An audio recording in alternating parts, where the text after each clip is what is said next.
Who's inside a cage right now?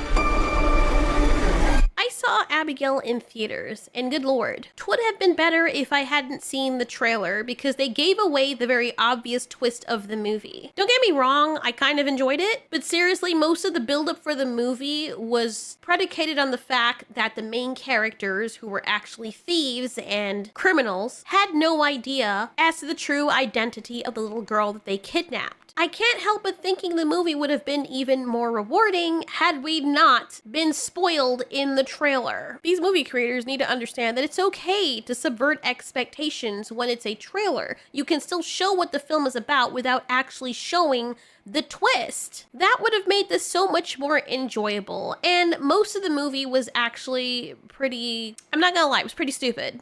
It's really so stupid.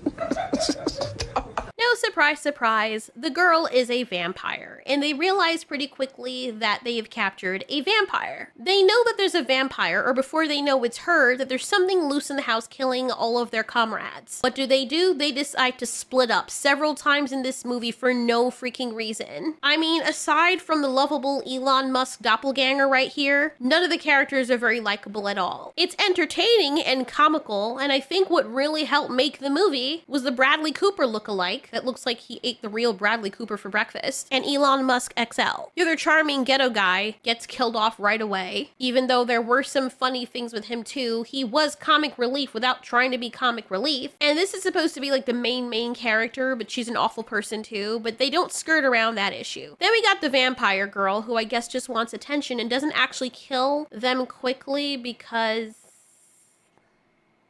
she likes to play with her food. The other thing I find very interesting is I'm looking back at the trailer, and not one time, unless I missed it, at not any point in the trailer do I see the black dude. Like, he gets killed off pretty early on, obviously, but they show old gangster guy here getting killed, but they don't show the black dude anywhere. And I'm not talking about Gus Fring, because whatever with him. And so we know from the trailer, when you're watching the movie, oh, that the guy's obviously dead, or he's gonna die pretty early on, because he is nowhere in the freaking trailer. Everybody else is except for him. Is there a reason for that? Doesn't matter, who cares? I mean, this movie was so stupid. The amount of times people make decisions to their own detriment made me want to punch them and made me wish for them to die, except for Elon freaking Musk XL. But the ending is what was the most hilarious thing. So they're playing around with this vampire, thinking that they have her dead to rights, and she is toying with them. She knows damn well. And the actress does a great job at being a creepy little kid. The way she delivers her lines, actually pretty decent. Not the best actor out there, but pretty decent. I liked her performance. What didn't make any sense was the ending, because now Abigail is about to die when Discount Bradley Cooper kills the other vampire dude because he drank his vampire. Anyway, he turns into a vampire, and now he wants to kill a main character here, which, you know, spoilers, but anyway. And she charges him, and I'm thinking, does she understand that he's a vampire? I'm thinking she does. Why would you do that knowing he's way more powerful than you?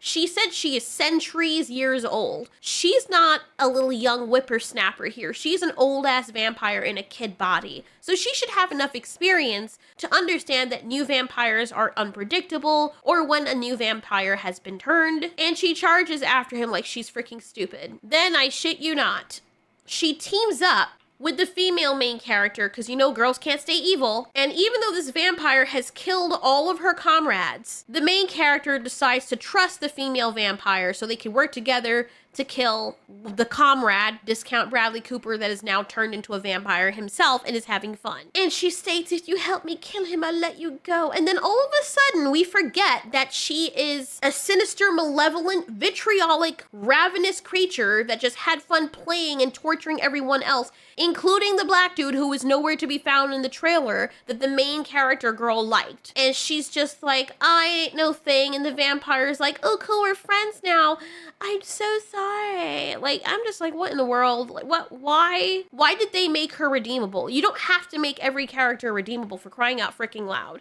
Then her father comes home, and the little girl's like, no, Papa, don't hurt her. And I'm just like, bro, you literally saw these things as your food 3 seconds ago. Knowing the character of this little girl that we have seen from the beginning, She has no empathy whatsoever. She doesn't care. She doesn't just eat, she plays with her food. And they're trying to make it seem like, oh, you just want attention from your father. And that's why she's acting out. They're her food. It's not like she thinks that she's doing anything unethical, which would make sense to get attention. They're her food. Let me whip up a piece of lamb chops so I can get attention from my father and stab my lamb chop before I put it in my mouth to get attention from my dad because I'm lashing out. Let me eat because I'm lashing. That makes no sense. From a vampire's point of view, playing with her food or torturing these humans that are nothing to her wouldn't be a behavior that she would emblazon to get attention from her father, especially when she's been doing this for a very long time as per the bodies we see downstairs. So then she's a little girl again, even though she's technically not a little girl, and she's like, you weren't there for me. She was. Like, what in the world? Like, what?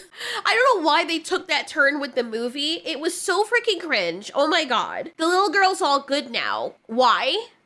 So your food was there for you. Nobody looks at their food like the father comes home. Like, say you have an absentee father, right? He comes home after not paying attention to you for a long time.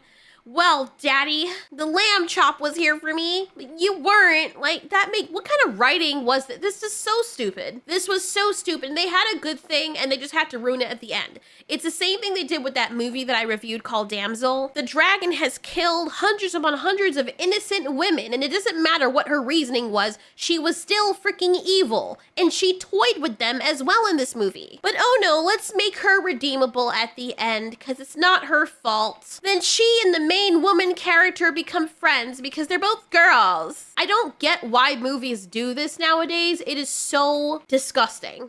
It's just disgusting. I don't have another apt word to place in the blank other than disgusting. And cringy just doesn't seem to cut it anymore. I get it that movies like this are not supposed to have any logic, but at the very least, can they be scary? You can have comedic elements, but Abigail just fails to be scary. Father comes in and I'm like, okay, well, this is nice. I like the father though. Could we have something with him? This handsome ass vampire just glides in and now we have a bigger problem. Would have been great if they turned around on her and as she was leaving, the girl, the main character is like, okay, I'm safe now. And then her car pops and the engine is ripped out or something happens. And she sees the father and the daughter standing in the middle of the road holding hands and smiling at her. And they say, oh, I'm sorry. Did you think we were actually going to let you leave? That's what I was expecting. But no, she just let her leave. Let her leave. Even, like, what was this movie, bro? I enjoyed my experience. It was entertaining, but it was freaking bizarre. It was so dumb and the writing was so shoddy towards the end. Okay, you want the characters to do stupid things. I completely comprehend why you would want to take that route that a million other horror movies have done. But then the ending, this whole let's redeem the villain and they were good all along and it's not her fault because she's just a girl. That shit's gotta go. Let's get the old horror movies back. I feel like our parents and grandparents had better entertainment in that regard. I'm looking back at these old movies and it made way more sense, those characters, and they remained evil. If they have a certain template for their character in the beginning, it doesn't just flip 180 and become this teddy bear by the end unless there is a reason for that. There is another ulterior motive. But nope, she's just a sniffling little sweet little girl in the end and I was just trying to get attention. I'm broken inside. Oh, give me a freaking break. This movie was so freaking annoying. But you know what? After I wasted my money on watching Civil War, anything that comes after that I watch in the movie theaters is better than that. So it was already a better experience and I felt better for watching it. It did have me laughing, but it is in no way one of those movies that I'll refer to people and be like, this is a great watch. Go see this. Nope. Glad we got it for the matinee price. And can we get some freaking Skinwalker horror movies that are actual horror movies that people can feel fear from? I remember the last time I've watched a horror movie and I walk away from the theater with chills up my spine and my hair standing on end and me wanting to turn on the hallway light and bring musical chairs with the lights when I'm trying to go to the bathroom at night. Like, that's how you know you got a good horror movie, when you get up in the middle of the night and you look into the darkness of your hallway and you feel as though there's something there and you want to look over your shoulder because you don't want to walk in the bathroom, your back turned to the hallway. That's how you know you watched a good horror movie.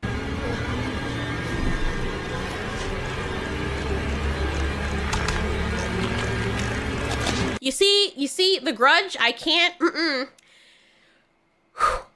I cannot watch that. The Ring, I've gotten a little bit better with that, but The Grudge is one of those things where I'm just like, nah, nope, not even for this. Like, I'm just watching it and I'm like, no, I gotta pause it right there. I can't even watch the whole thing because, you know, the fear that you feel and then the water starts tearing up in your eyes because of fear and you can feel your heart starting to beat a little bit faster. This movie, this old-ass movie, it's not that old, it's from 2004, so it's a classic. This still, and the sound that she makes and shit, that's till this day.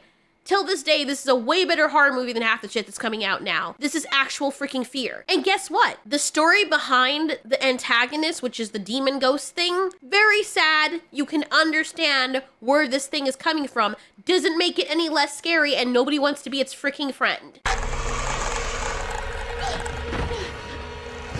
Oh my god. Nope, we're done.